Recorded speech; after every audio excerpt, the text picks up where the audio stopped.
Hello, guys. Welcome back to Maths Zone African Motives. We are still on our revision, and this is our grade 11 mathematics paper 1 that we are going to look into. That was from our Free State province. So, guys, I'm not gonna waste your time here. It was an examination which was written in June 2025, and out of 100, we've got 2 hours to answer the questions that we are given. So that was it. And for this question, it had 6 questions, and you're supposed to answer all the questions that was being given, and all questions in the special answer book provided. Answer all questions. All right. So you're gonna be given answer book for that, and your answers to 2 decimal places unless stated otherwise. All right. So just make sure you go through the given instructions, and you can also consider downloading the question paper so that you can properly see the structure, layout of the questions on your side properly. So download from the comment section or the description of the video. So I'm not going to waste your time. Like I said, let us quickly have our questions. Question number 1, we are given on 1.1, simplify. All right. So let us have the first part, 1.11. We are given the square root of x cubed in a bracket to the exponent of 4. All right. Here they just want you to play around with the laws from your exponents. Remember, this is a square root, so that's a 2 inside of the root sign. So I do understand x to the exponent of m over n is the one that has got the nth root of x to the exponent of m. So take note, m over n, this one, m over n. It is the exponent over what? Over the number inside of the root sign. So our exponent here is 3 over the number inside of the root sign. So it was x to the exponent of 3 over what? Over 2. But take note, already there's an exponent of what? Of 4 that is given. So do not forget that. So how can I simplify from this stage where there's an exponent and another one out of the bracket? We're simply going to apply x to the exponent of m. When raised to the exponent of n is going to give us x to the exponent of mn. You simply have to multiply m and n, these two. 3 over 2 times what? Times 4. So that is the case. All right. So there you can even use your calculator, or 2 here times 3, that's a 6. So it was going to be x to the exponent of what? Of 6 at the end. So that is the product of 3 over 2 and what? And 4. So that was going to give us x to the exponent of 6 at the end for 2 marks. All right. So that is it. Let us consider the other parts where we've got the sets. In our case, we've got the sets, 2 brackets given. Thus, simply expand the brackets, all right? Square root of 12 and 2. All right, the other one, the square root of 3 minus 1. So simply expand the brackets as you are given. Let's say it is 3x plus 1 into 2x plus 1, like that. The way that you used to expand your brackets, that is the same way that I'm going to simply apply the square root of 12, multiplying the square root of 3. Remember, square root of a times the square root of b is going to give us the square root of ab. Simply combine the two numbers under a single square root. So that's a square root and a square root. Multiply the numbers 12 and what? 12 and 3. So it was going to be square root of 12 times 3. 12 times 3, which is what? 36. Okay, so this was going to give us 36. Then we move on. The square root of 12 multiplies. Where's the number here? -1. So it's going to multiply a -1. So that's -1 square root of 12, which is simply negative square root of what? Of 12. Then we are done with the square root of 12, multiplying each term in the second bracket. Let us move on to 2. 2 is going to multiply 3. So that's 2 square root of what? Of 3. All right. Here, 2 is going to multiply the negative 1. So that's a negative 2 that you're going to have. And let us try to simplify further. We do know the square root of 36. That is a 6. All right. Minus the square root of 12.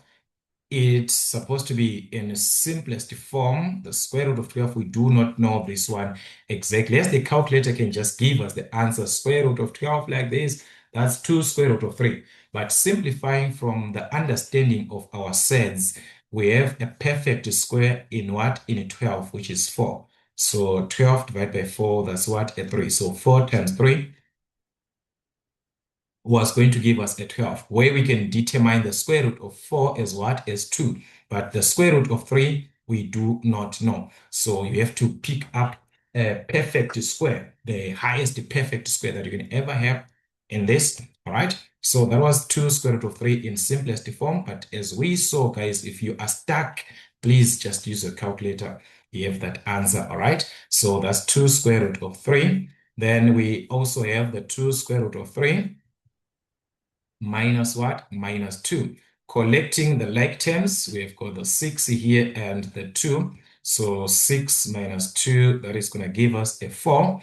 Then the numbers under the square root, we can see that they are the same. So square root of 3, square root of 3, those are like terms. So we are simply going to consider their constant, the minus 2 and the plus 2, the coefficients of those square roots. So if we add minus 2 plus 2, that's what? That's a 0. So this was going to cancel.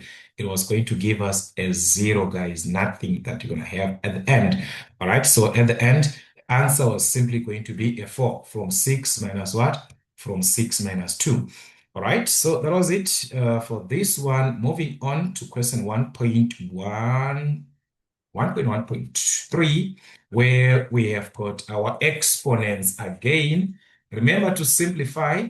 There we can consider, all right, so let me just rewrite it down. 2 to the exponent of n plus 2 times 4 to the exponent of n plus 1 over 8 to the exponent of n minus 1. We can see that these numbers can actually be written in the same base.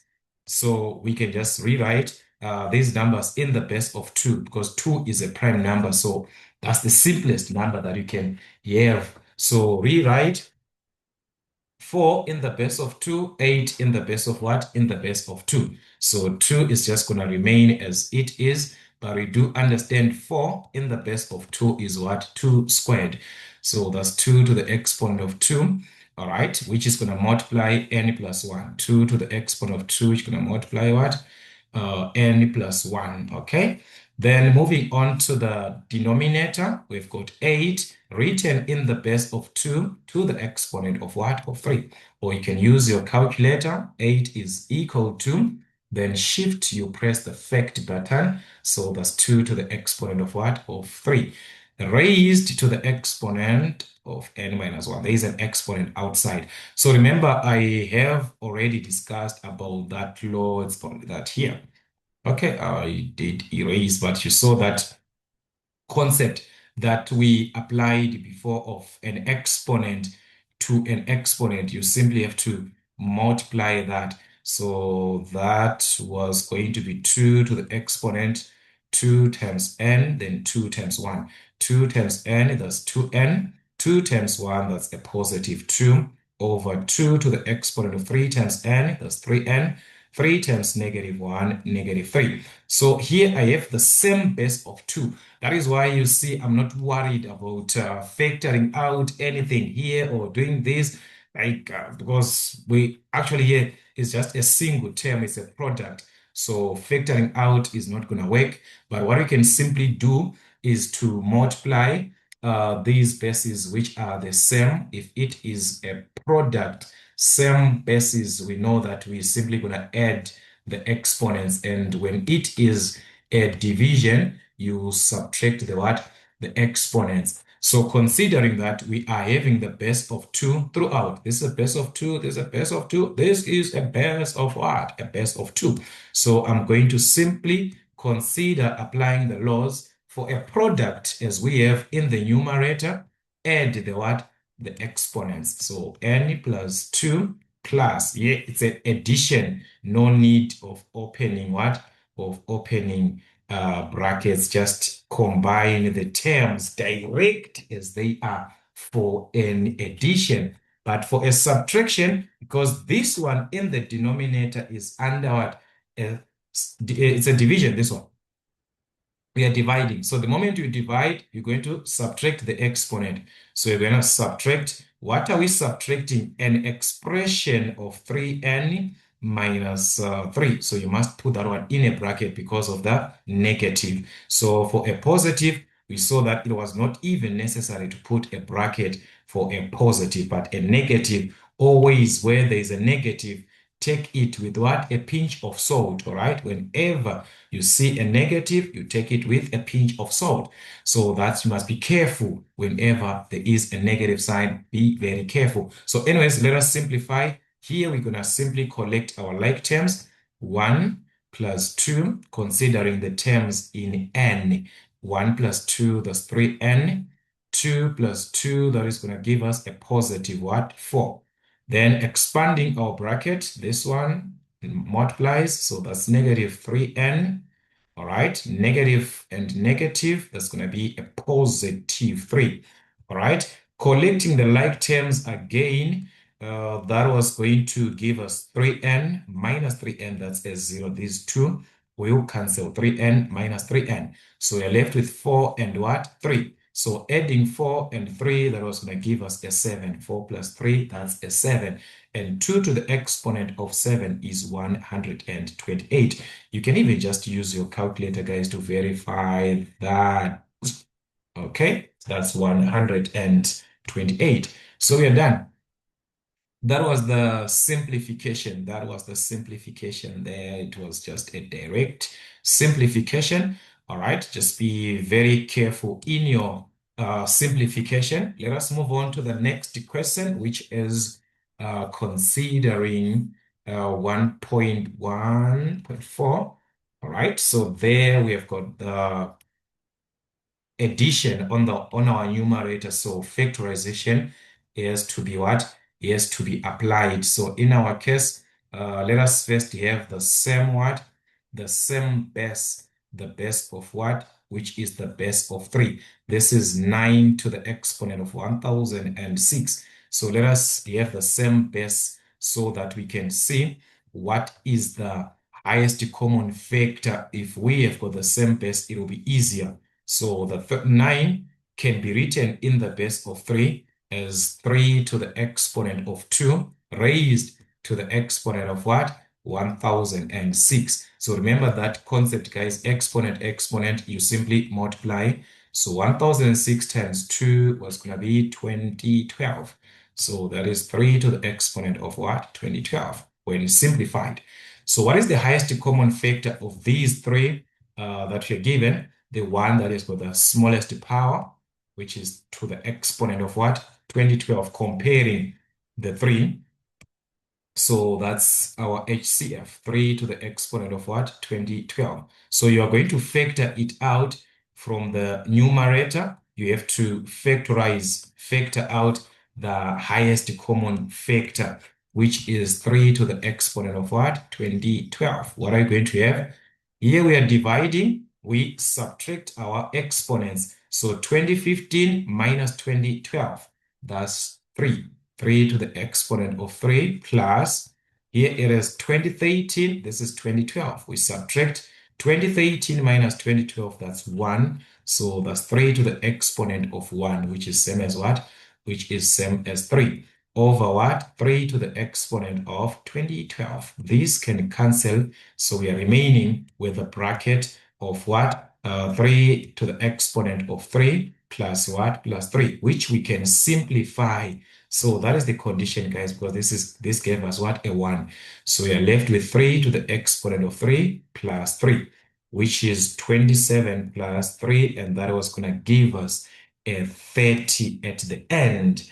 All right, so we can see that, yeah, it was a basic factorization. They just wanted you to understand on this 9 to the exponent of 1006. That part, they wanted you to be very careful about it. All right, so that was it, guys. You see, it is playing around with your factorization, the highest common factor, where you've got the smallest power comparing those exponents. All right, 1.2, you're being asked to prove that these two, they are equal.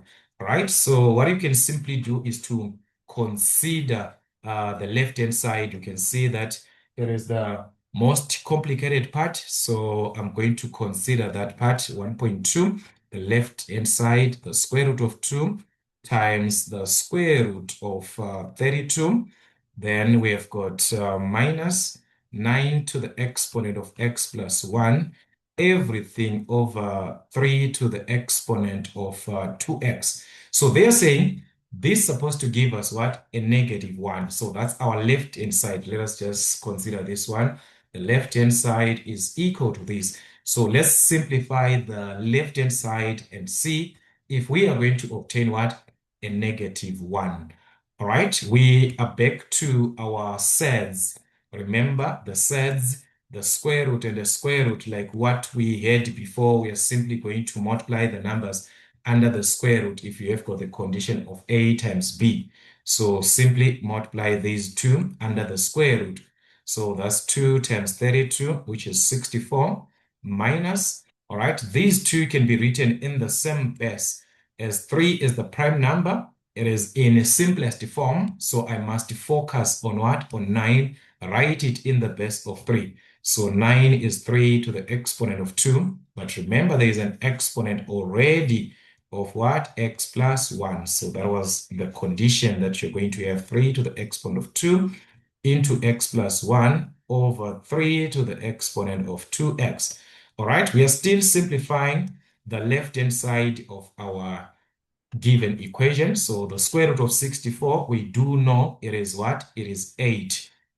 All right, then considering this, we can expand our bracket as we do understand exponent multiplies. So that's 3 to the exponent of 2 times x, which is 2x plus 2 times 1, which is 2, over 3 to the exponent of what? Of 2x. Then I'm back to the laws of exponents, a division of the same base. You are supposed to subtract your exponents, as we can see. Having the base of what? The base of 3. That is the same. So it was going to be 8 minus 3 to the exponent of what? 2x plus 2 minus, we subtract, since we are dividing, we subtract the one in the denominator, which is 2x, of which it's a single term that I'm working with. So for a single term, there's no need of you opening a bracket. You can do that, but there's no need, guys, all right? Unless it was an expression like what we had in our previous question. So 2x minus 2x was going to cancel. You remain with what? A 2. 3 to the exponent of 2, which we know it is what? 9. So 8 minus 9 is a -1.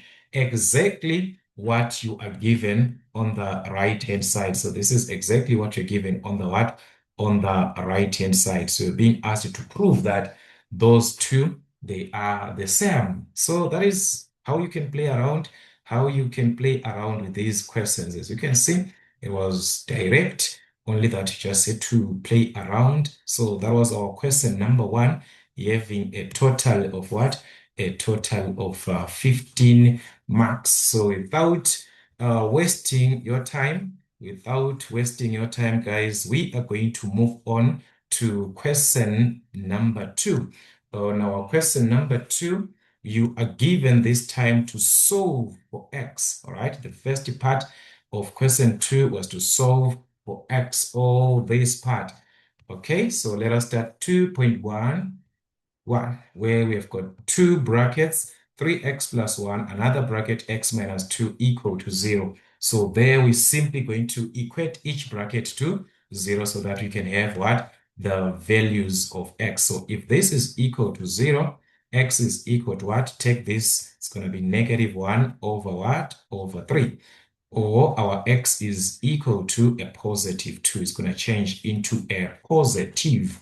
So that was it for 2 marks. As you can see, direct question. The answers are just required there. And it was the same as 2.1.2, but in this case, you had to deal with the bracket first so that you can see exactly the type of equation that you're going to have at the end. If x is taken into x plus 1 plus 3 and equated to 15, if we were to expand our bracket here, that was going to give us a quadratic equation at the end, all right? Because x and x is going to give us x squared, x and 1, that is plus x plus 3 is equal to 15. Remember, a quadratic equation where the highest power is 2, the equation must be in the form of ax plus bx plus c is equal to what? To 0. So I'm forced to take the constant so that I'm going to obtain a 0 at the end. So 3 minus 15, that is a negative what? A negative 12. All right, using your factorization method or the quadratic formula, you can solve for x, all right? Here, taking advantage of 1, is simply going to have x and x here, all right? So considering the factors of what? The constant, negative 12, which will add up to a positive 1, the coefficient of what? The coefficient of x. That was going to be what? All right, negative 12. There is 4 and negative 3. There are so many factors, guys. Negative 6 and 2, 6 and negative 2, negative 12 and 1, 12 and negative 1, minus 4 and 3, 4 and minus 3, but of which, where we are going to obtain a positive 1 when we add, it is for what? 4 and what? 4 and 3. So that's 4 and negative 3, I mean. All right, so that is factors of what? Factors of negative 12. So from this, you can find the values of x just like what you had on number 2.108. The two brackets equal to 0. That is what we have, two brackets equal to 0. Separate x plus 4 must be equal to 0, or what? X minus 3 is equal to 0. So that's x to the other side. That's negative what? A negative 4. Or our x was going to be to the other side. That's a positive 3. So those are the values of x that you're going to have from the given equation. Then 2.1.3, there is a quadratic equation. Then you are given, it must be, the answers are supposed to be what? To 2 decimal places. You know that factorization this time is limited. So what you can simply use is the quadratic formula in this case. All right, from ax squared plus bx plus c, a is 4, b is 11, c is what? 4. So using our quadratic formula, that is simply substitute into the formula x is equal to minus b. All right, so you're going to have minus b plus or minus the square root of b squared minus 4ac over 2a. All right, so x is negative b, that's 11, plus or minus the square root of b squared, 11 squared minus 4 times our a is what? 4, our c is what? Is 4 again, over 2 times a, our a is what? Is 4. So I was just gonna simply apply or use the calculator to simplify what is under the square root, or just simplify everything at once. You can obtain the values of x if you are to simplify everything at once. It is in your hands, or you can just simplify the terms under the square root. Minus 4 times 4 times 4, like this, that is 57. So that's negative 11 plus the square root of 57 over 8. 2 times 4, that's 8. So x is equal to what? Two values of x that we are going to have. If we use this, negative 11 plus the square root of 57 over 8. So that was going to give us negative 0.43 to 2 decimal places. All right, to 2 decimal places, negative 0.43, or x is equal to, let us put a negative this time. All right, so that was going to be negative 2.32. like that. All right. So that is what you're going to have from the given quadratic equation. For quadratic formula, it is direct. Yes, you can use the completing of the square method. It is part of your syllabus, remember? So you can as well apply that one, that for quadratic formula, it was going to be easier. All right. Then considering 2.1.4, we have got minus x squared plus 3x is greater than or equal to what? -4. Remember your quadratic inequalities, just like what you have on a quadratic equation, one side has to be what? Equated to 0. So take the -4 to the other side. It was going to be minus x squared plus 3x positive 4. All right, is greater than or equal to 0. So yes, you can find the critical values, factorize as it is, but you can as well avoid working with a negative, especially if you are to use the factorization, unless if you are using the quadratic formula to solve for x for the critical values, you can ignore the negative. But for factorization, just avoid that negative, negative, negative throughout, and knowing that the moment you divide by a negative, the inequality sign what changes, it reverses. So at the end, it's going to be what? Less than or equal to 0. Whatever that you're going to have here will be what? Less than or equal to 0. You now have a new question. All right, x squared, positive, negative, negative, positive, negative, negative. So this is our new question that we are going to consider, since we have changed that by dividing by the negative. So in order for us to have the critical values, let us first factorize here. All right, so we're simply going to have two brackets less than or equal to 0. So this is xx, factors of -4, which adds up to -3. That's -4 and what? 1. If you add there, you're going to get a -3. -4 plus 1. So that is it. Here are the critical. Sorry for that. Sorry for that, guys. All right. So that is it. Sometimes these things can happen. So critical values, x will be what? -4 to the other side. That's a +4, or x is equal to -1. So using the graphical method, or you're going to use the number line, you can find the critical values. But remember, this is the new question that you now have, that I have circled. Is now your new question. So you're considering, if you're using the graphical method, the coefficient of x squared is 1. So the shape is going to be what? Concave up, with critical values as our solution, or as the x values, where x is -1 or when x is 4. Where is it that the whole function is what? Less than 0. Where is it a negative? Below what? Below the x-axis. So the function below the x-axis is limited in within these two values. In within, it is limited. So therefore, our x in our case was going to be greater than -1, but less than what? Less than 4. But there is an equal to on our question, so you must put that one also on your solution. So x is greater than or equal to 1, but our x is going to be what? Less than or equal to 4. You must put that again on your solution. All right, so that was it. That was it. That was it for this one. Okay. So you see, guys, it's just a matter of playing around with your questions. Just try to play around. Let us move on to another one and see how can we find the values of x from this set. All right, where we are given 2.15, 2.1.5, that's the square root of 8x, then 6 is separate plus 6 like this, is equal to the square root of x.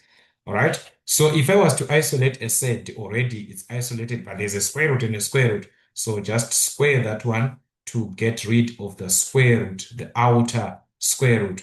So by removing the outer square root, you're going to remain with the square root of 8x plus 6. You have removed the outer square root. And the same here, the square is to remove the square root. So square root and a square, you remain with what? With x. So from there, that's where we can think of what? Isolating what? To isolate the z, the one that is under the what? The square root. So the z is this one. So we can take the 6 to the other side. It's going to be a -6, or simply what? Subtract 6 both sides. So square root of 8x is equal to x minus 6. You've isolated the z so that we can what? We can square both sides. So squaring both sides is getting rid of what? The square root. So you remain with 8x. And here squaring both sides, you have two brackets, x minus 6 into x minus 6, expand. It was going to give us x squared minus 12x plus what? 36. So this is what we have. And as you can see, it is a quadratic equation. So one side has to be equal to 0. So take this 8x to the other side so that you remain with what? A 0 here. So it was going to be x squared. 8x to the other side will be a negative. So you're going to subtract 8x minus 12 minus 8. That's minus 20x plus what? 36. So that is it, guys. This is the quadratic equation that we have formed, and we must solve this quadratic equation. X squared minus 20x plus what? 36 is equal to 0, using any method that you understand. But still, factorization can what? Can be applied. Factors of 36, which adds up to -20. Do we have that? Yes, we have that. So we can simply consider the factorization as we have got 36 here. The factors of 36, which will give us a -20, that's -18 and -2. All right, if you multiply this, you get positive 36. If you add, you get a -20. So that is -18, -2. So we can find the values of x from the two brackets equal to 0. X will be equal to what? A positive 18, or our x is going to be a positive 2. So that is what you have. But you need to test these values as we are working with a z. These square roots, you must test your values. So it was easier for you to test from this equation where we squared and removed that square root of what we had previously. So we can test our values from that. All right, the square root of 8x. So we're going to test our values from the square root of 8x plus 6 is equal to x. When x is 18, you're going to put 18 here. Square root of 18, let us just use our calculator here. Square root of, all right, so let's go back to the normal mode first. All right, did I do this one properly? Okay, so square root of 8 times our x is what? 18 plus a 6, separate like this, is going to give us 18 is equal to x. Our x is what? 18. So as you can see, this one satisfies the given equation. All right, when x is 2, let us put 2 in place of x here. We are going to put 2, square root of 8 times 2, all right? Then plus that is going to give us a 10. And here, our x is what? Our x is 2. So 10 is not equal to 2. So that's x cannot be equal to what? X cannot be equal to 2 in this case. All right, so the x value at the end was going to be 18. That was the one that satisfies the given the given equation. That's 2.1.5, right? Then 2.2, solve for n. All right, we are supposed to solve for n in the given what? In this given equation, let us solve for what? Let us solve for n. All right, this is our 2.2, where we are given the fourth root of n to the exponent of 3 is equal to 8. Right, the fourth root of n, remember that x to the exponent of m over n is the one that gave us the nth root of x to the exponent of m. So this is 3 over what? 3 over 4. that's n to the exponent of 3 over 4 is equal to 8. 8 can be written in simplest form in the base of 2 as 2 to the exponent of 3. All right. So I want to get rid of this exponent 3 over 4. I must multiply by its reciprocal, or the what? The inverse of what? Of 3 over 4, which is simply 1 over that number that we are given. All right. So that is the concept that you are going to need. All right. So here, guys, I'm supposed to go back, then it's supposed to be like this, all right? So that's like this, 1 over what? The given exponent 3 over a 4, like this. That's the reciprocal, which is what? 3, which is 4 over 3. So simply multiply by that, 4 over 3, this side 4 over 3. All right, so as you can see, this was going to give us a 1, which is equal to, this was going to give us what? 2 to the exponent of 4. So 2 to the exponent of 4 is what? 16. So that's the value of n from what we are having. All right, so that is it. That is it from what we have. Moving on to 2.3, we have got the simultaneous equations. In this case, solve for x and y, that is for 6 marks. We are supposed to solve this one simultaneously. So there are two equations, the first one being a quadratic and the second one being a linear. So I can make x or y the subject from the second equation, which is what? A linear. I can make y the subject, divide by 2, divide by 2. But I'm going to work with a fraction now, which can complicate, but if you are used to your equations, it's not going to complicate anything. You can work with what? A fraction. But I can easily make x the subject here from that. All right. Take 3 to the other side. So that's 2y minus what? Minus 3. I have what? My equation 3. Easier like that. It's not a fraction that I'm having, is just basic. So I can substitute that x, which is represented by what? 2y minus 3. Wherever I have got what? X, I can substitute it back. So that was the condition sub equation what? 3 into 2.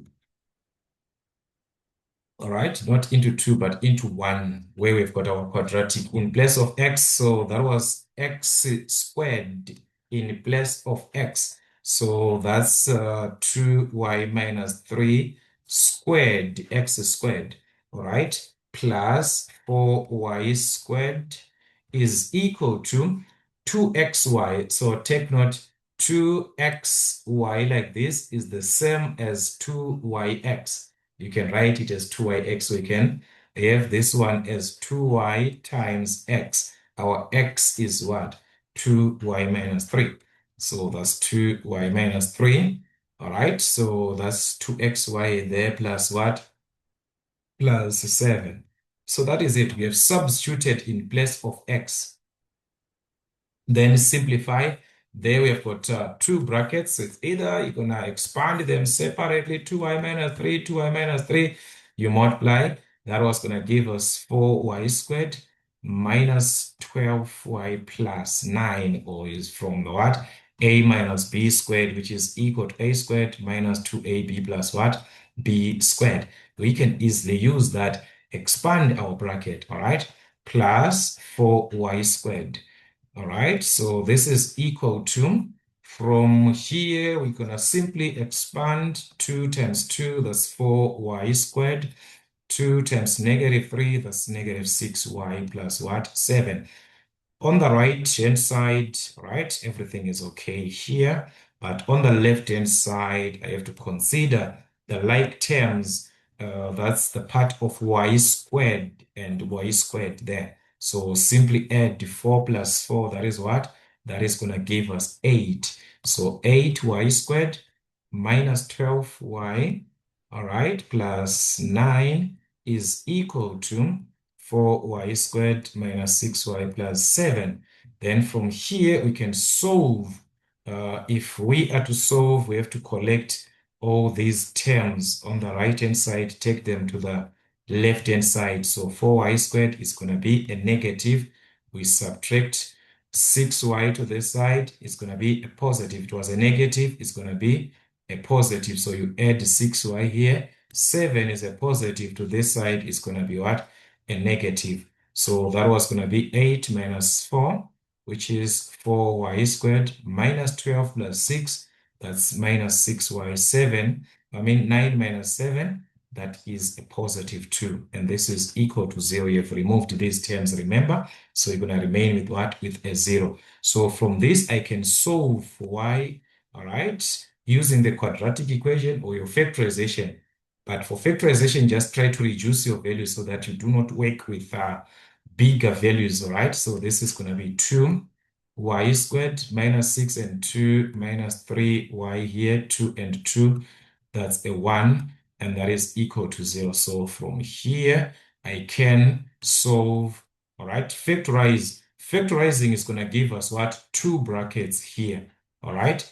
Or you can use the quadratic formula. So for those using factorization, you're going to see a complicated part since the coefficient of y squared is 2. So there you use any method from your factorization, guys, all right? So many methods, but for the sake of revision, I'm just going to use one method, all right? Remember, I talked about the cheat method, so many methods that we can actually use, all right? I want to get rid of this 2, so I multiply it to the constant so that this will be 1. I'll be having the coefficient of y squared as a 1. So y squared minus 3y plus 2 times 1, that is a 2. So I can easily factorize these 2. This part, considering that y is 1, the coefficient of y squared is 1. So I'm going to have y and 1. Then factors of what? Of 2. Factors of 2, which adds up to negative 3. Factors of 2. Factors of 2. 2, 2. 2 and what? 1 minus 2 and what? Minus 1. Factors of 2, which will add up to negative 3. When you add these, you must obtain a negative 3. It happens on this negative 2 and what? Negative 1. Negative 2, negative 1. Then you bring back that constant in place of what? In place of y. Where we have y there, it's a 2. So I'm going to bring a 2 here. Factor out where possible. In these brackets, I factorize where possible. 2 is common in the first bracket. I factor out the 2. So I'm going to remain with y minus 1, all right, into 2y minus 1. The 2 that I factored out is just a useless value. It was a play around, multiply, do this. So these 2 brackets are the ones that we consider here, y minus 1 to y minus 1. That's for your factorization method here. Guys, there are so many methods. If you understand these methods, it will be something very easy to do. So it won't be a lot of work. But if you do not understand, quadratic formula is there for you. Use the quadratic formula. So y is equal to what? A positive 1, or y is equal to this one to the other side, a positive 1. Then you divide by what? By 2 at the end. So these are the values of y from the given quadratic equation. But since we are dealing with the simultaneous, we are supposed to also determine what? The values of x from the values of y that we had. So equation 3 is the easier one since x is the what? The subject of the formula. So we can find the x values from there. Since x is given as 2y minus 3, from that, we can substitute the value of y, which is what? 1, in place of what?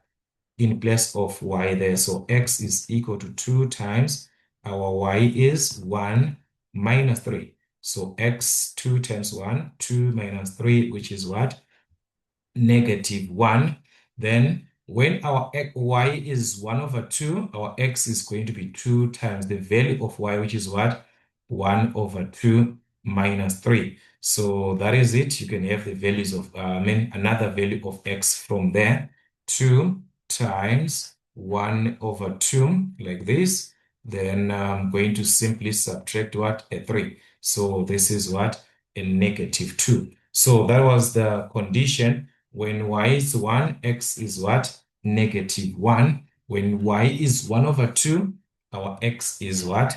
Our x is negative 2 from what we are given. So you see, guys, it is just a matter of playing around with your equation. Like I said, you can also work with y as the subject, but there you were to divide by what? By 2, all right, and work with the fraction. So that was it, 26 marks on question number 2.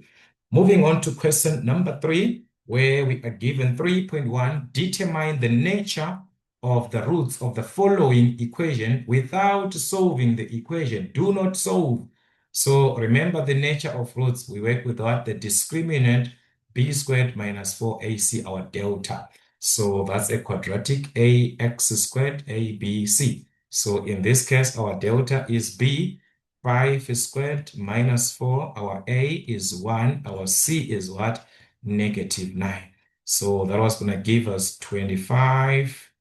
All right, 25 minus times this is going to be positive 36. Then 25 plus 36 is going to be what? 61. So our delta, the discriminant, is what? 61. We compare our delta from 0. Is it greater than 0? Is it less than 0? All right. So for this, our delta is what? Greater than 0, meaning to say 61, we're talking about 61 is greater than 0. So therefore, we have got what? Two distinct roots or two different roots, since our delta is what? Greater than 0. Therefore, we have what? We have two distinct roots or two different roots or solutions. The roots are the what? The solutions to what you're given. They are different. All right. For less than 0, we do not have real roots. So these are two distinct real roots. All right. If you have to be very, very specific, two distinct real roots. When it is equal to 0, we have equal roots there. When our discriminant is equal to 0, that's when we've got equal roots. All right. But for this one, it was going to be distinct, different real roots. All right. 3.2, the solutions of a quadratic equation is given by, as you are solving, x is equal to this. For which value or values of k will the equation have what? Two real and equal solutions. Real and equal. That's our delta has to be equal to what? To 0. So that is the condition that we are having there for equal roots. Equal real roots. So the delta is what? The discriminant, this part under the square root. That's our delta, b squared minus 4ac. Remember, that is the part under the square root. X is equal to minus b plus or minus the square root of what? B squared minus 4ac over 2a. So they have already simplified your b squared minus 4ac. It is the one there under the square root. You already have that delta. Our delta is what? 3k minus 4. But for equal roots, our delta must be equal to what? To 0. So you simply form an equation to say 3k minus 4 has to be equal to 0. Then solve for k. That was the condition. So let us solve for k. From here, there's a linear equation. So 3k is equal to negative 4 to the other side was going to be a positive 4. Divide by 3 by 3. So our k is what? Is 4 over 3. So this one was a direct equation. All right. We are dealing with the equal roots. So your delta or your discriminant, you equate it direct to what? Direct to 0.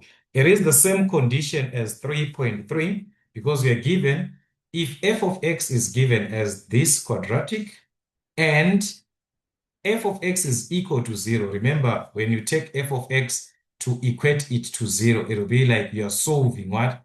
You are solving the quadratic equation. So when solving that quadratic equation, these are the roots that you obtained. X is equal to this. When solving, you obtain that x is equal to 12 plus or minus the square root of what? 192. That's 192 minus 48k. This is what you obtained over 2k minus 2. So they are saying now, it is further given that f of what? F of -1 is what? 27. A point where x is -1, y will give us what? A 27. Determine, all right, the values of A, B, and C. But take note, before that, here they told us that these roots, it has equal roots, equal roots. That f of x, which is equal to 0. The roots, they are equal. So remember what we had on our previous question. These roots, they are what? Real and equal solutions. Whenever you're dealing with this, it is the same thing here. They have what?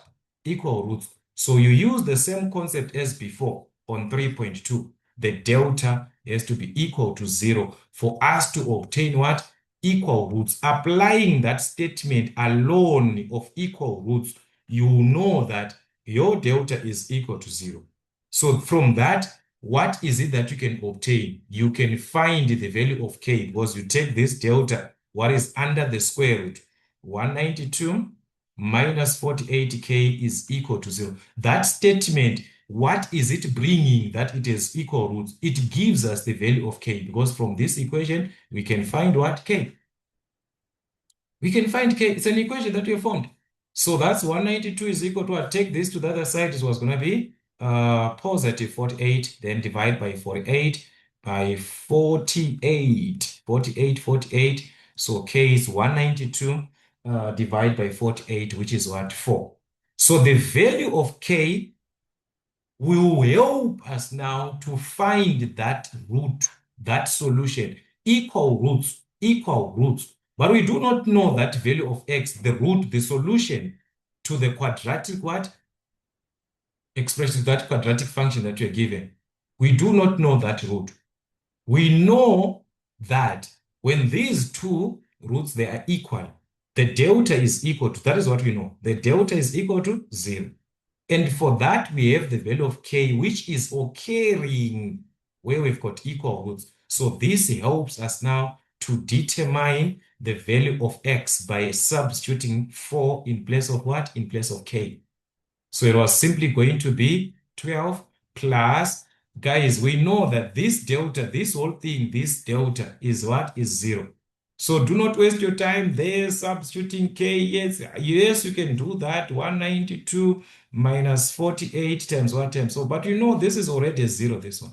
You have already talked about it before. So instead, do not waste your time substituting that. Just substitute into the what?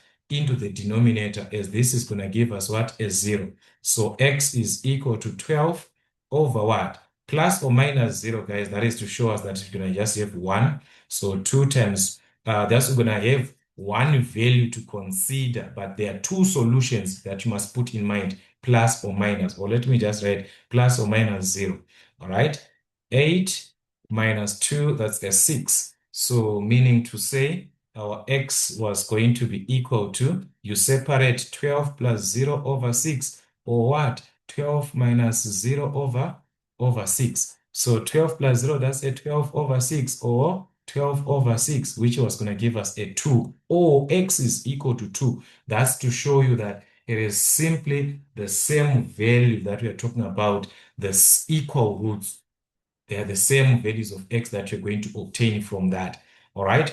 So in this case, why solving for x?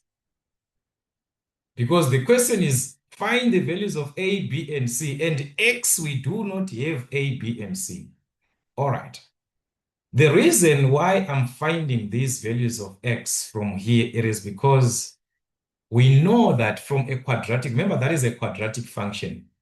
When a quadratic function is drawn at a point where we've got same roots, at that point, it is a turning point where x is 2. Since it is what? It is given the same value, x is equal to 2 or x is equal to 2. Where this happens is a turning point. It's no longer a normal quadratic function that we are given, that we are used to, where the two solutions are what? Are different. Another one is -3, another one is a 4. Where we have got a single solution, like two solutions representing the single value, that point is also a turning point. So it can be like this, like this one. That point is a turning point where we've got a solution. So this helps us in determining now the equation of what?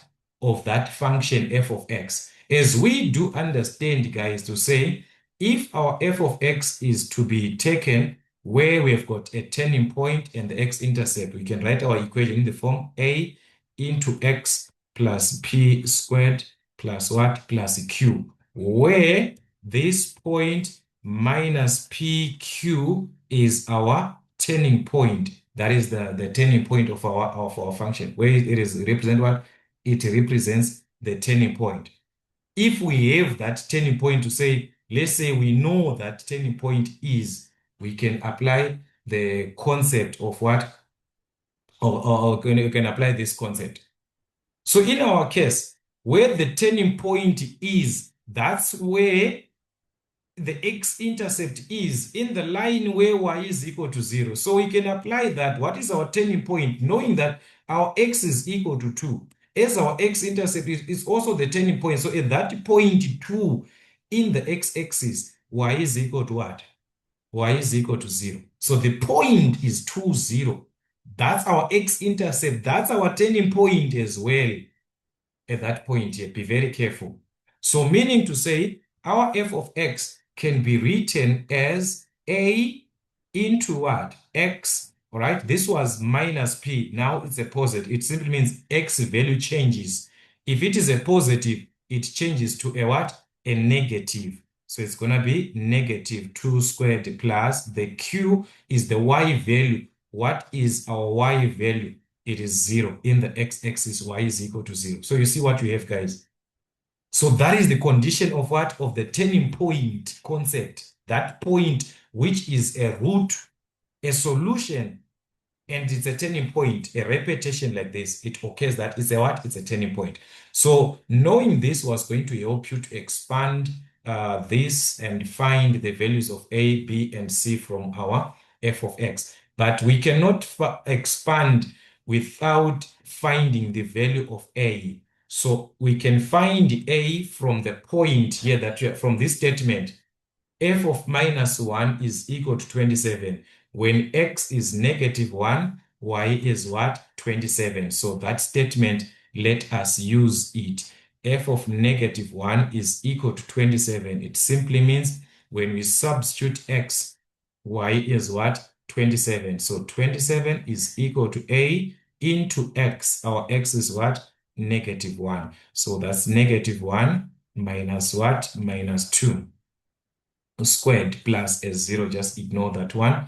So 27 is equal to what? We can simplify. So 27 is equal to a times negative 2, negative 3 squared. That's going to give us a 9. Negative 1, negative 2 squared like this. That's a positive 9. So divide by 9 like this. You're going to obtain the value of what? The value of a. So a is equal to 27 divided by 9, which is what? Which is 3. So that's the a that we are going to have here. And that is the a also. That is what we are having. But remember our f of x, the way that it is given in the expanded form x squared plus bx plus c. So you must expand. If you obtain this, your f of x is going to be written as, here, our a is 3 into what? X minus 2 squared. You substitute in that part. Remember, this is plus 0, so do not focus with that one. Simply expand the bracket and multiply by 3, since we are supposed to have the format given there so that we can properly check what represents our a, b, and c. So remember this, x squared minus 4x plus 4, if you expand the two brackets properly. 3 times negative 4, that's negative 12. 3 times 4, that's a positive 12. That is our f of x. So from what we are given, ax squared plus bx plus c, a, the coefficient of what? X squared. We're going to say our a is what? 3. B, the coefficient of x. So we're going to say our b is what? Negative 12 from the coefficient of what? The coefficient of x. And our c is the constant, which is what?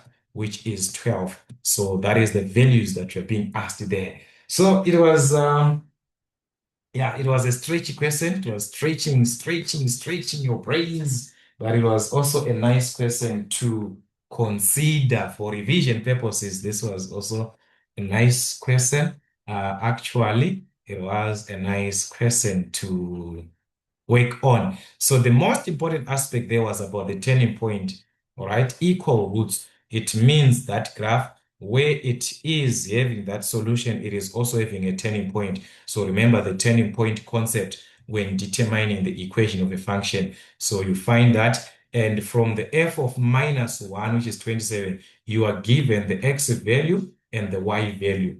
So that was it for 5 marks, all right? So you see, guys, those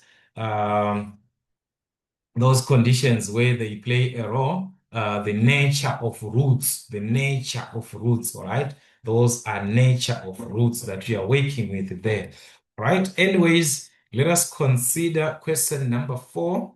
Given this gx, that is from our hyperbola, our gx is given as 1 over x minus 1 plus a 2. Write down the equation of the asymptotes of G, right? Equation of asymptotes, we've got from x minus 1, you're going to have an equation, equate that one to 0, x minus 1 is equal to 0, so x is equal to what? X is equal to 1, and for y is equal to 2. All right, so that's what we have. Then 4.2, calculate the intercepts with the axes of what? Of G. The intercepts, both x and y.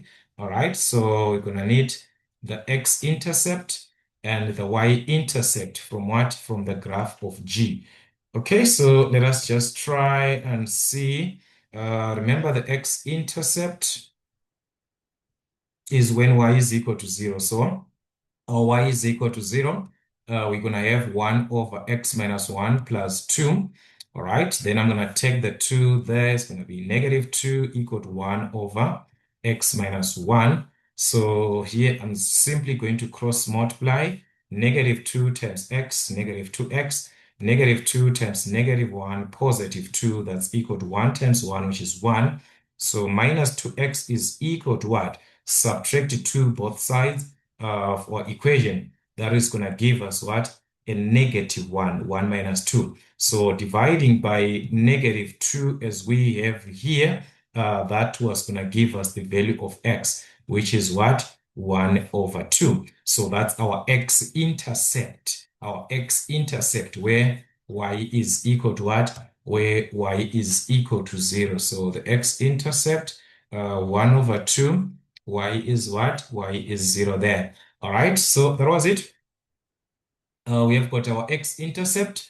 Then the y-intercept, simply substitute when x is equal to 0, y is going to be 1 over 0 minus 1 plus 2. So y is going to be -1 plus 2, which is what? 1.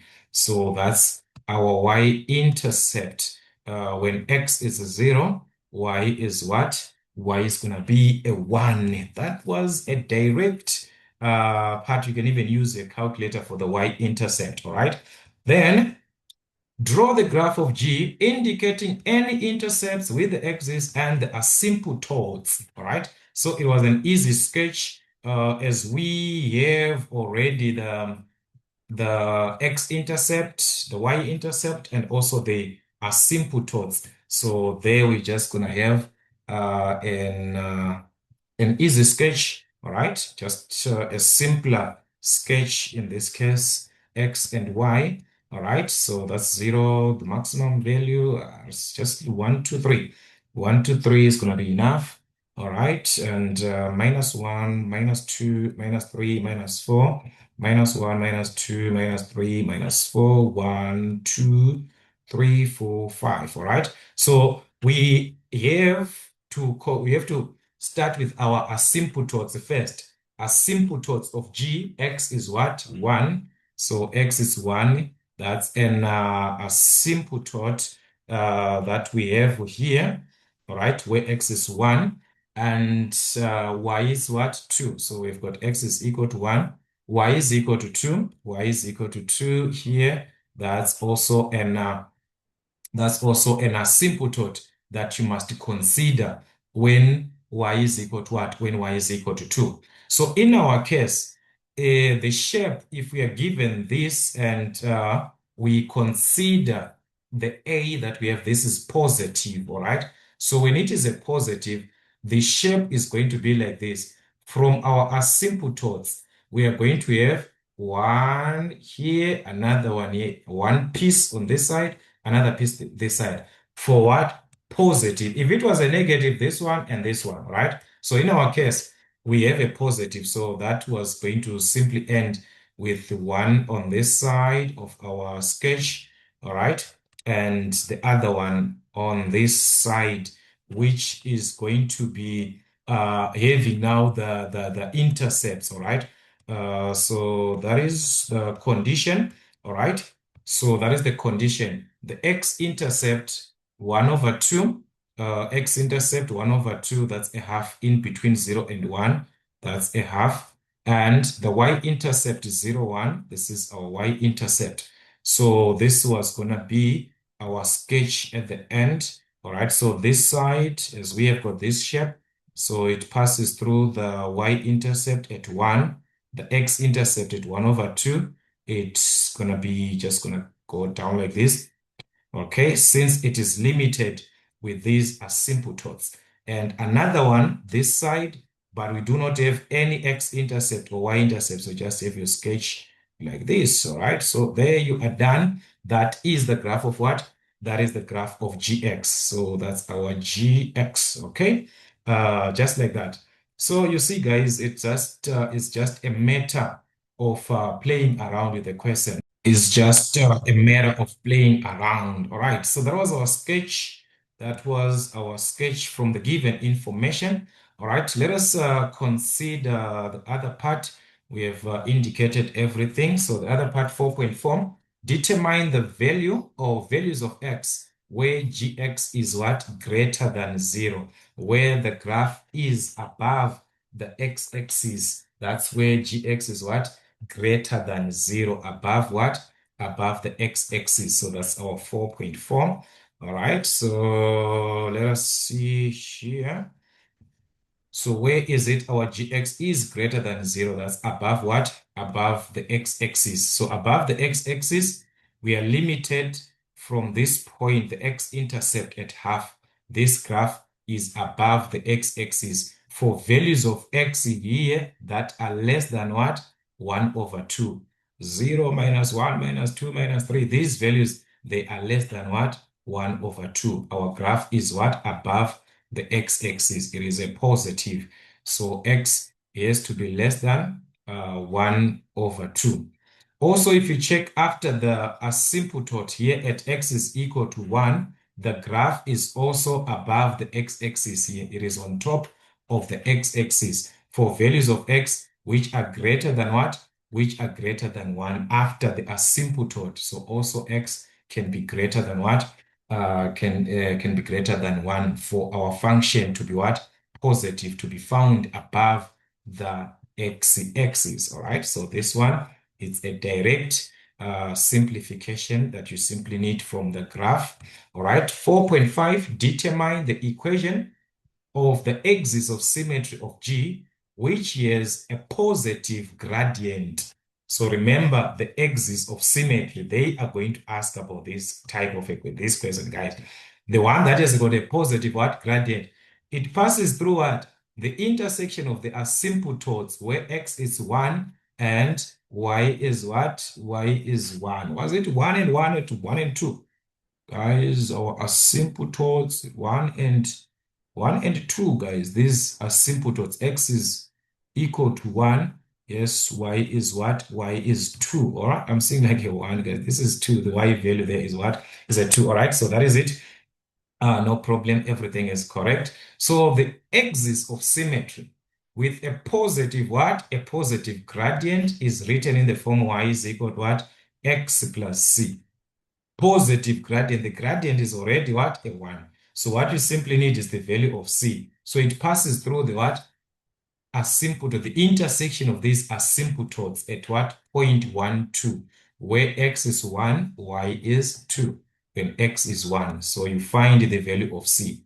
So 2 minus 1, that's 1, is equal to C. So therefore, our equation was going to be y is equal to x plus what? Plus 1. Remember that C is what? 1. Just like that. Just like that, you are done. All right. So that is what you're given here. Then write down the domain of H. If Hx is given as this, the domain of H from Gx, all right? This is a transformation, guys. F of x plus a from our transformation represents what?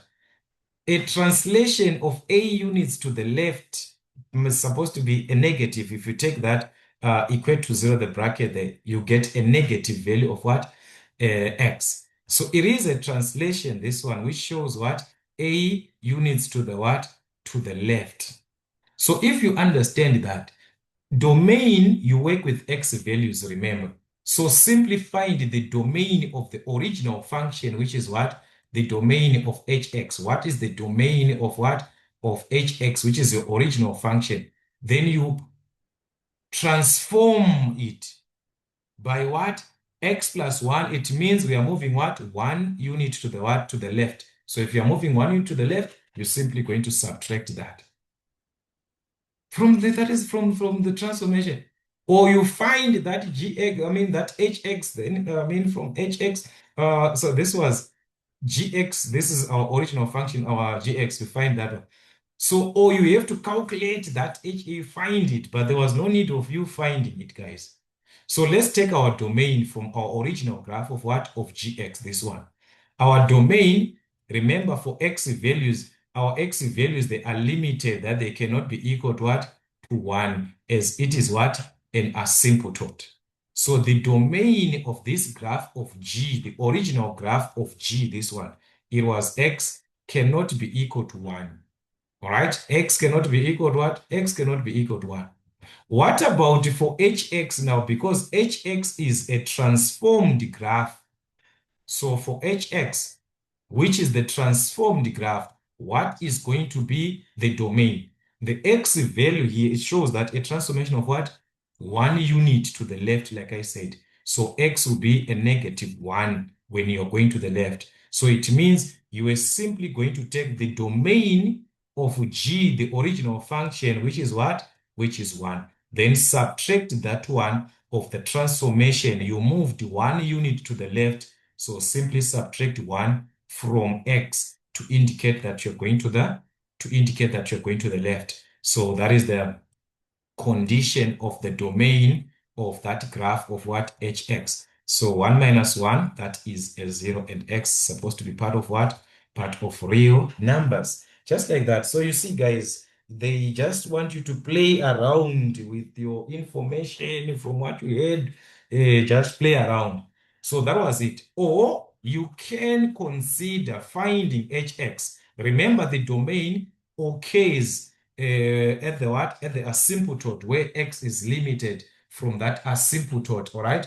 So you can find that. Remember, okay, that's another way. Remember, our gx was given as 1 over x minus 1 plus 2. So find hx as it is what? G of x plus 1. So therefore, our hx is 1 over, in place of x, put what? X plus 1. So that's x plus 1 minus what? Minus 1 plus 2. So this is our graph of what? Of hx. It was going to be 1 over what? 1 minus 1, that's a 0, so it's 1 over x plus 2. What is our equations now of the asymptote? In this case, the vertical one for the x value, it is what? A 0. We do not have anything added. So our asymptote happens at x is equal to 0. And the domain, we're talking about x values. So if this is your asymptote, so x cannot what? X cannot be equal to 0 as part of what? As part of the domain. So you could have determined the equation of what? Hx, and determine the asymptote from there, then your domain. All right. So that is so many ways. Maths, guys, don't be limited. Don't be limited. There are so many ways of answering these questions. Play around according to your syllabus. Play around with your questions, guys. All right. Question 5. Let us also try to play around with this one and see what was happening here. They gave us the graph of hx, the quadratic or a parabola, this graph of hx, and the linear, the straight line, the graph of kx, and their equations are there.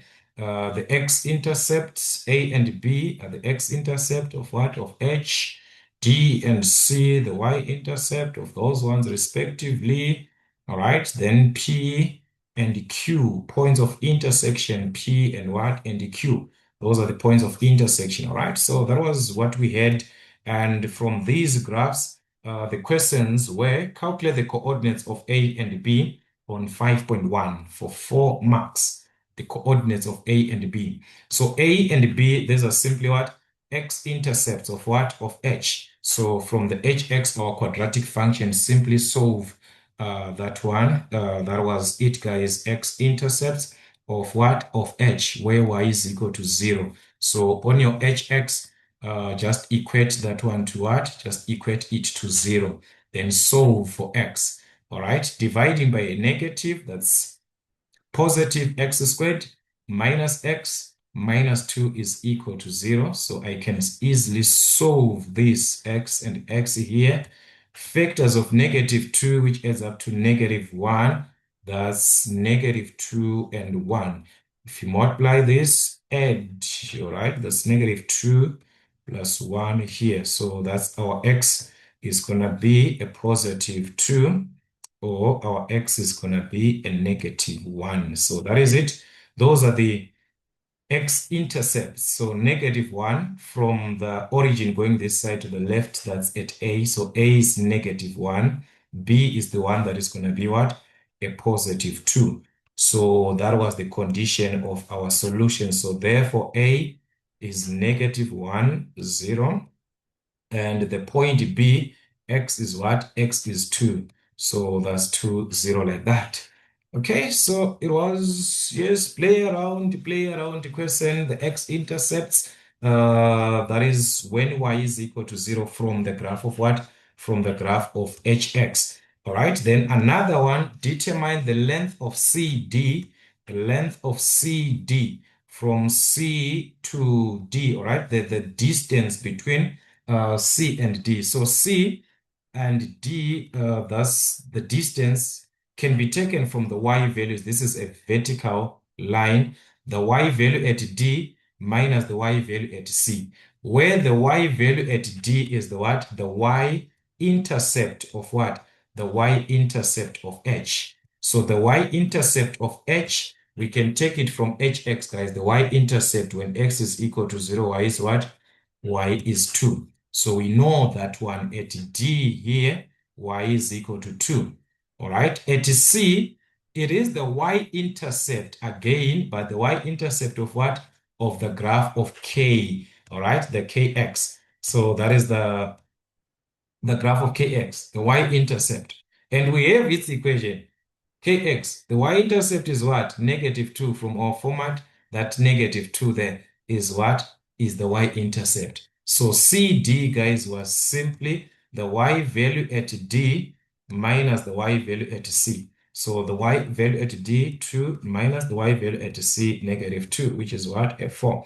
Minus, minus, that's a positive, remember? So this is it, the length in units.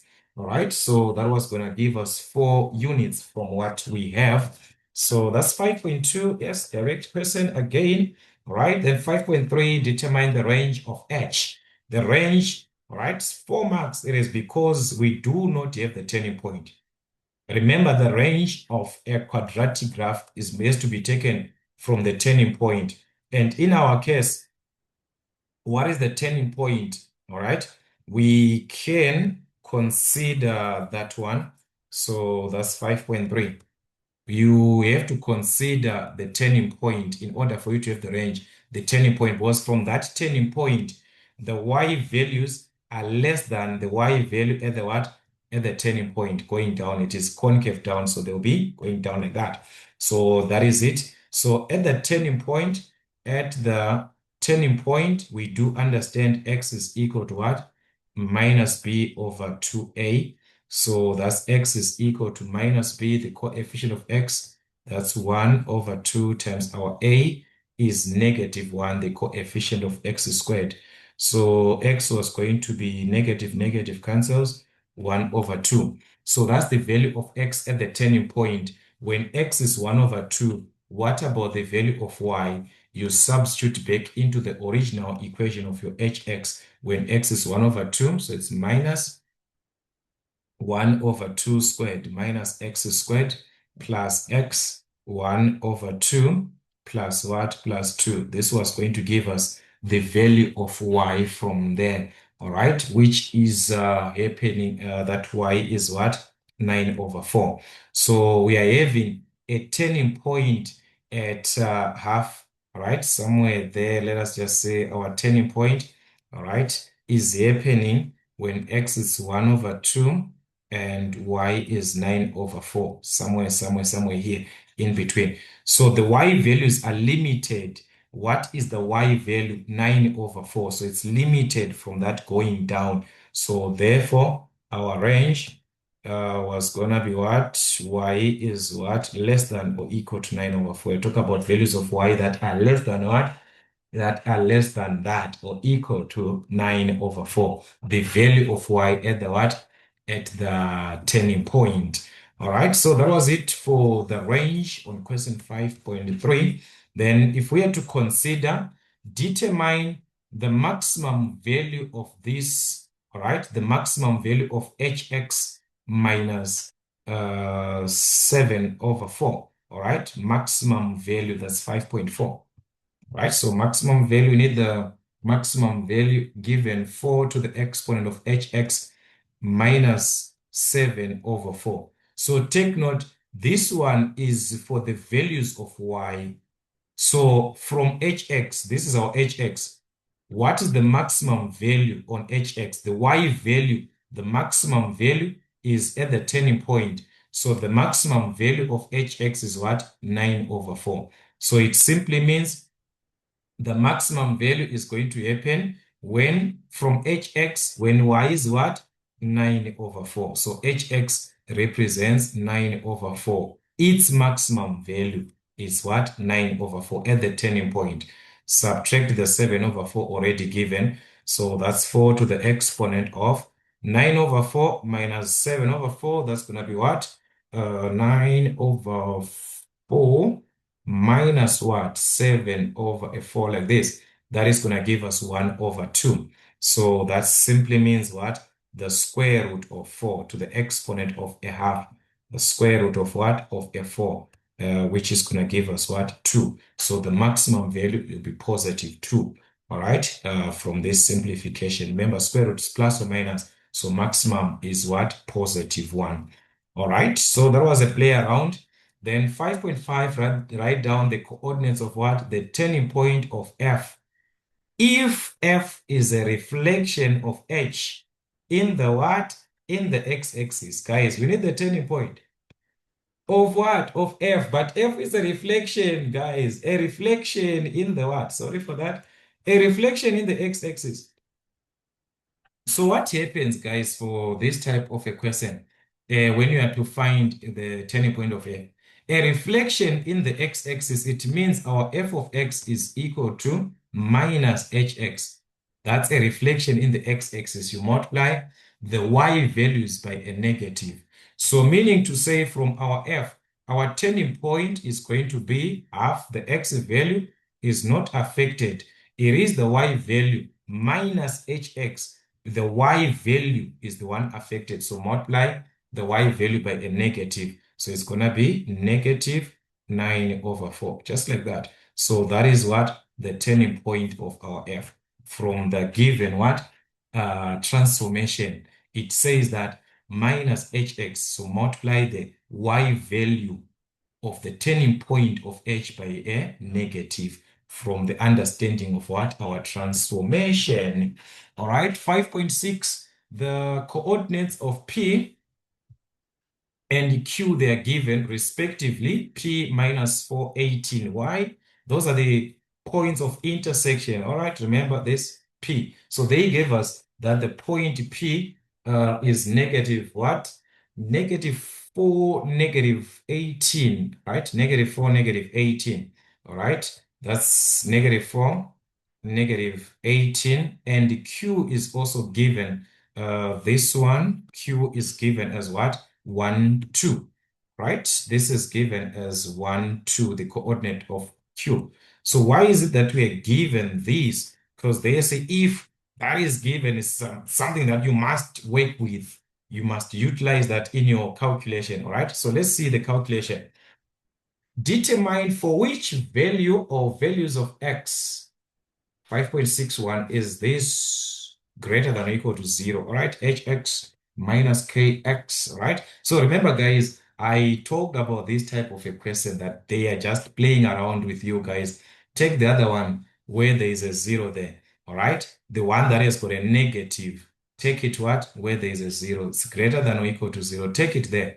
It's going to be what? A positive. So it simply means hx is greater than or equal to what? Kx, where hx is greater than kx, it is above. We want the condition where the graph of h, our quadratic function, is above what?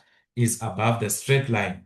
So this happens at the critical values, and our critical values are the what? Are the points of intersection. Remember, the point of what? Of intersection. That is why they gave you the P and the Q, the value of x at the point of intersection at P. The value of x is what? Negative what? Negative 4. The value of Q at the point of intersection is 1. Remember, Q is 1, 2. So the value there is what? Is a 1. So working with these values, guys, the negative 4, for these values that are less than 4, what is happening? Is hx above kx? No. This is our hx. It is found below kx. It is below. For values of x that are less than negative 4, our hx is below that graph, not above. As we need a condition which is above. So this region for values that are less than negative 4 is false. We do not need that one.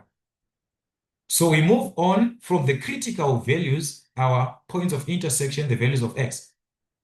In between minus 4 and 1, in between P and Q, what is happening? You trace between those 2 points your points of intersection, the critical values. So between minus 1 and between minus 4 and 1, you find out that our hx now is above kx. This is our hx. It is found on top of what? Of kx. That is above here. This is what we see. From here up to x, when it is 1, it is above. So this region satisfies what we want from negative 1, from negative 4 up to 1.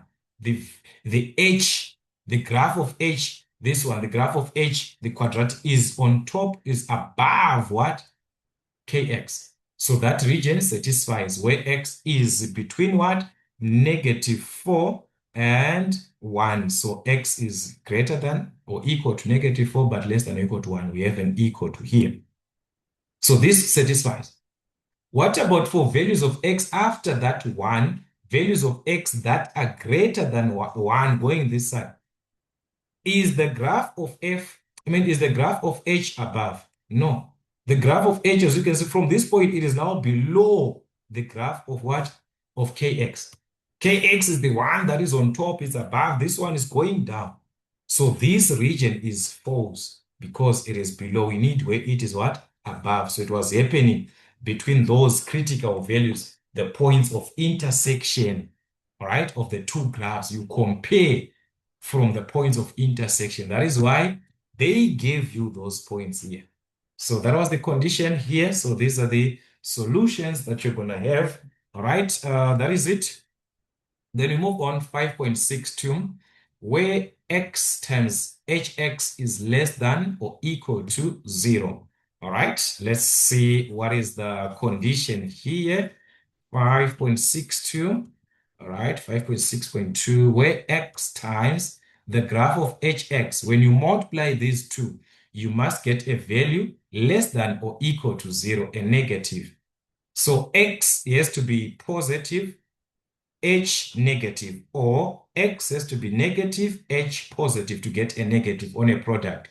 So this one, you compare it from where the values of x, all right, even from the graph, as you can see, all right, this is it from our graph here, a lot of things, all right. So we can work with the x-intercepts in our case, all right? The x-intercepts, in our case, actually, it's gonna be the x-intercept of what? Of the graphs, all right? The x-intercept here, which is -1. It's a critical value where x is -1 and where x is equal to what? Where x is equal to 2, the x-intercept of h, where x is equal to 2. Another critical value can be considered because we need where both graphs, where one can be positive, another one can be negative. In the what? For this one, for x is equal to 0, this one is going to be also a critical value. All right? So these are the critical values: -1, 0, and what? 2. All right? There at the 2 here is going to also be a critical value. All right? So if we consider values of x which are less than -1, the x values, they are already negative. X is what? X is negative. What about hx? For values of x that are less than 1, our hx is found below the x-axis. So it's a negative. You compare it from the x-axis. Below the x-axis, it means it's what? It's a negative. The function is considered as a what? As a negative. So x is negative, our hx is negative. So if you multiply, you're going to get what? A positive. So it means this region is wrong because we need to get what? A negative in our solution. That's for values of x less than 1. All right? Let's move on. For values of x, because 0 is also a critical point. So you have to compare in between what? In between -1 and 0. In between, what is happening? In between -1 and 0, in between the x values, they are negative. All right? The x values, they are what? Negative. What about the graph of h? What is happening? From 0 to 1, we can see that the graph of h is above the x-axis. This piece here from 0, it's above the x-axis. It's a positive. So when you multiply here, you're going to get a negative. So this region is needed where we get a negative in between -1 and what? 0. We need that. So x can be greater than or equal to -1, less than or equal to 0. We need that one. All right? We move on from 0. Since 2 is a critical value, so you have to take from 0 to what? From 0 to, we can even take from this one. It was actually from here, this one, the x-intercept here, this x-intercept here. We can take it up to that. But since this is in the positive region, because both are in the positive region, I'm going to take the critical values from 0 to 2. What is happening from 0 to 2? From 0 to 2, the x values, they are positive, guys. We're now in the positive region. What about the graph of h? The graph of h is this one. It's above the x-axis, meaning to say it is also a positive. So positive times positive, you get a positive, not a negative. So this one does not satisfy our inequality. From 0 to 2. What about values of x that are greater than 2? Greater than 2 going that side. The x values, they'll be positive. What about the function hx? For these values that are greater than 2, the function of hx is found below the x-axis. From 2 here, it is now below the x-axis. It is a negative. So we are multiplying a positive for x and negative for what? For our hx. Hx is in the negative region. So positive times negative gives us what? A negative, exactly what we want. So another solution is for values of x from 2 going to the positive, there going 2, 3, and so on. So those values, they are what? Greater than or equal to 2. Just like that. So those were going to be your solutions where x times hx is what? Less than or equal to 0. All right. So you see, guys, do a lot of questions. 5.7, write down the value or values of n for which hx is equal to n, we will have equal roots. Guys, since when? Since when? Talking about equal roots.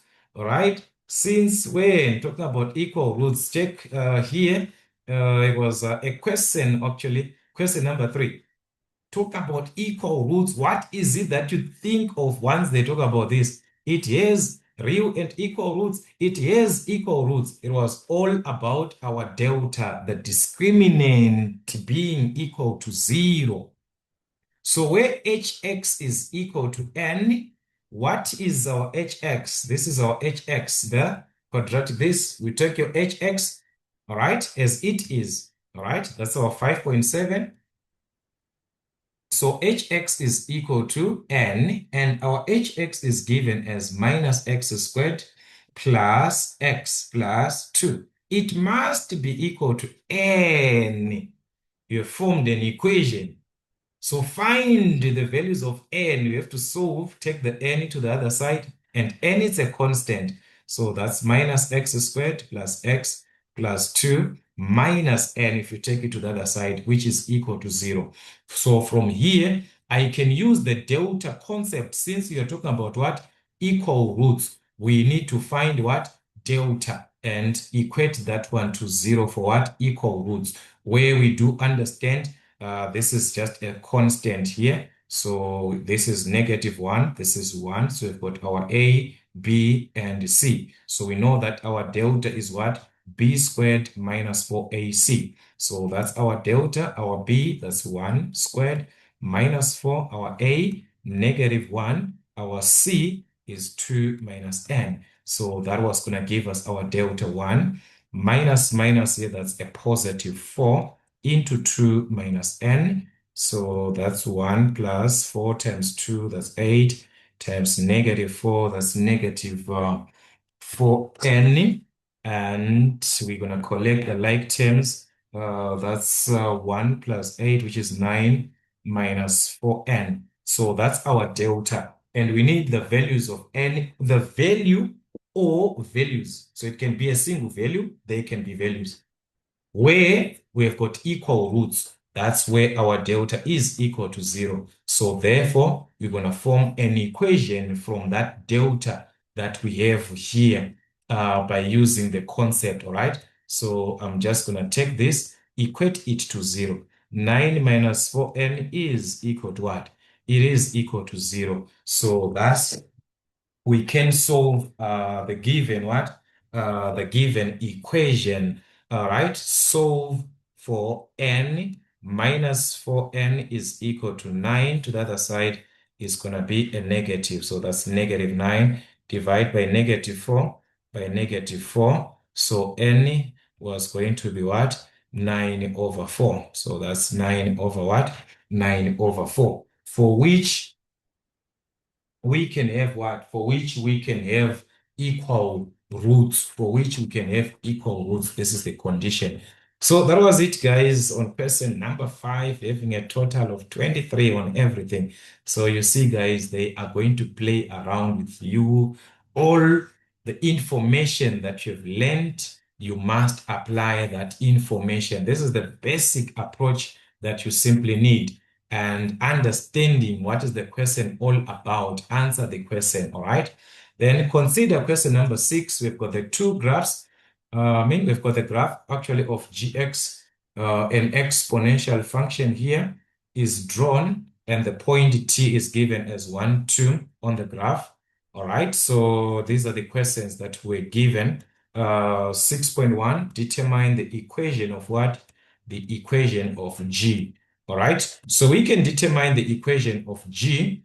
First, we have to consider the asymptote. This here, -1, that's our asymptote when y is equal to -1. So that's the value of what? The value of Q. All right, for our equation, Gx is equal to b to the exponent of x minus 1 q, our y, the asymptote. All right, we've got a asymptote there. So from the given point here, the point t, we've got the value of x and the value of y. So when y is what? 2, x is what? X is 1. So that's it. 2 is equal to b to the exponent of 1, which is b minus 1. So take the minus 1 to the other side. So it's simply going to be positive 1. So 3 is going to give us what? A b. All right. So if this is what we have, therefore our gx was going to be b, which is what? 3 to the exponent of x minus 1. Remember the asymptote, -1. So that's our equation of gx. All right, 6.2, write down the equation of the asymptote of g, of which, guys, we have already talked about this. Y is equal to what? -1. Then 6.3, write down the equation of f if f is a graph of what? If f is the graph of G shifted 2 units to the what? To the right. So a shift, guys, of 2 units to the what? To the right. It simply means f of what? X minus 2. That's a shift of 2 units to the right. So if f is taken from G, that's simply substitute that one. That's 6.3. So f of x is simply g of what? X minus 2. That's a shift of 2 units to the right. You equate this to 0 so that x is what? Positive 2. But on this, it will be carrying a negative. So that is our f of x is equal to, in place of x, simply substitute what? X minus 2. That's g of x minus 2. So that's x minus 2 minus 1 like this. So that's our f of x, direct and straightforward as it is. All right.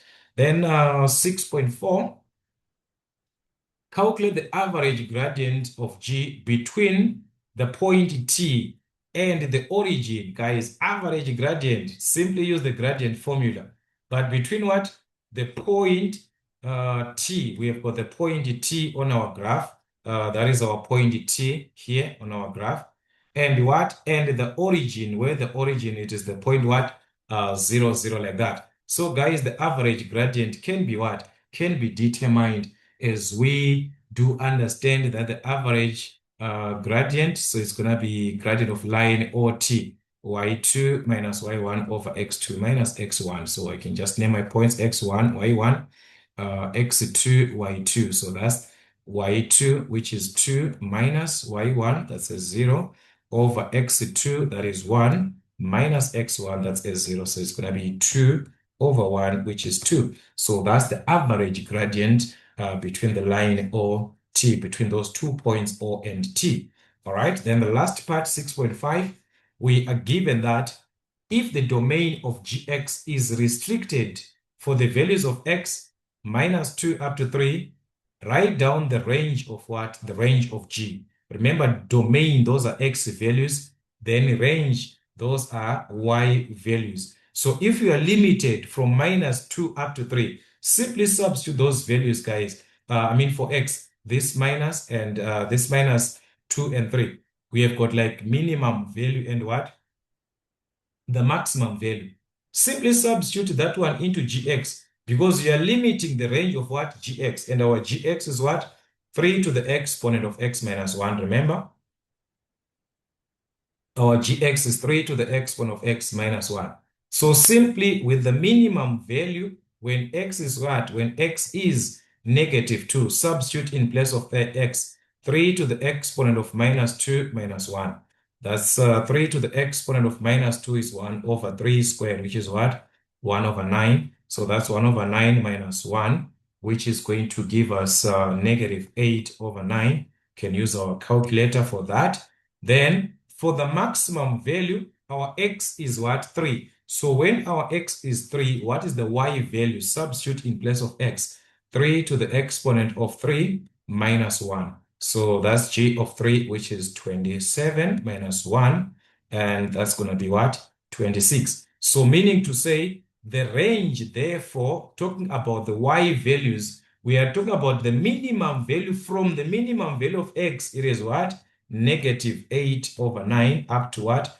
Up to 26, the maximum value of y from the maximum value of x. Each x value that you substitute, it gives you the y value. So that's why they're not giving you all the values, because range, it's about maximum and minimum. Domain, maximum, restricted along those values. So you simply work with what? Those values that you're given, the minimum and the maximum value. So that was it. 3 marks for that, a total of 10 marks on our question number 6. A total of 10 marks, and all in all, that was a total of 100 marks. So you see, guys, it's all about revision.